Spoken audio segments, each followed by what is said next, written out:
হাঙ্গেরির ইউনিভার্সিটির ওরাল এক্সামে যে মিস্টেকগুলো করা যাবে না। আসসালামু আলাইকুম, ইজানা আপু, welcome to a new video.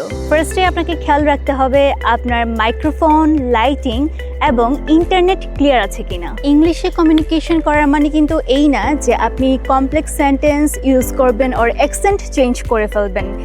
আপনি যদি পারফেক্টলি কমিউনিকেশন করতে চান সেক্ষেত্রে খেয়াল রাখবেন আপনি যে ওয়ার্ডগুলো বলতেছেন সেগুলো যেন ক্লিয়ার হয় এবং সিম্পল সেন্টেন্স ইউজ করার ট্রাই করবেন। যদি কোনো কোয়েশ্চেন না বুঝেন তাহলে পোলাইটলি রিপিট করবেন ওর আস্ক করবেন, কারণ হাঙ্গেরিয়ানদের ইংলিশও কিন্তু খুব যে ভালো তা না, খুব স্বাভাবিক তাদের ওয়ার্ড আপনাদের বুঝতে সমস্যা হতেই পারে। তার কারণে কোনো কোয়েশ্চেন না বুঝলে অবশ্যই সেটা ক্লিয়ারলি বুঝে নেবেন। কোনো কোয়েশ্চেনের অ্যান্সার উল্টাপাল্টা দিতে যাবেন না। যদি সেই মোমেন্টে সেই অ্যান্সারটা না জানা থাকে তাহলে সুন্দর করে বলবেন, I am sorry, I could not remember this answer at this moment. ফেসে অলওয়েজ স্মাইল রাখবেন যেন আপনাকে কনফিডেন্স মনে হয়, এবং হাঙ্গেরি সম্পর্কে এবং ইউনিভার্সিটি সম্পর্কে কিছু লজিক্যাল তথ্য জেনে নেবেন। অবশ্যই এই লাইনগুলো বলবেন না যে Hungary is a beautiful country or low tuition ফির জন্য আপনি চুজ করেছেন। এখন হচ্ছে মোস্ট ইম্পর্টেন্ট কোয়েশ্চেন, যেটা হচ্ছে ইউনিভার্সিটি এবং এম্বাসি করে থাকে, তা হচ্ছে আফটার কমপ্লিটিং ইউর স্টাডি